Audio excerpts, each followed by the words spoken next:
PTI के रहनुमा फवाद चौधरी ने कहा है, मामूल ये है कि हम प्रेस ब्रीफिंग करते हैं और फिर सवालात लेते हैं। सवाल पूछने वाले सहाफियों की ही अब तक पहचान खत्म हो गई है।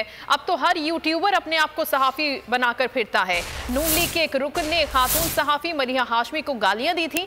मेरा मौकिफ था कि पहले उनसे मुआफी मांगी और फिर मैं सवाल का जवाब दूंगा, लेकिन जवाब मैंने इन लोगों का क्या रवैया इख्तियार किया वो सब आपके सामने है।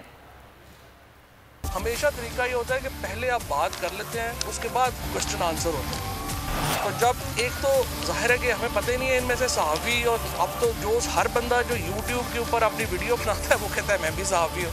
अभी हमें कैटेगराइजेशन की नहीं समझ आती कि क्या कर रहे हैं क्या नहीं कर रहे। पर दो लड़के हैं, एक लड़का है जो PMLN का मलिहा हाशमी हमारी एंकर है, सहाफ़ी हैं, उनको उन्होंने परसों पार्लियामेंट के अंदर जो है उनको गालियाँ निकाली। तो उसको मैंने कहा कि जो जब तक आप मलिहा हाशमी से माजरत फिर मैं आपके सवाल का जवाब नहीं दूँगा। मेरा एक औरत थी, एक तो वैसे ही आपको पता है ख़वातीन कम है सहाफ़त में भी, वकालत में भी, और फिर इस तरह का माहौल बना दिया जाए कि वो काम ही ना कर सकें।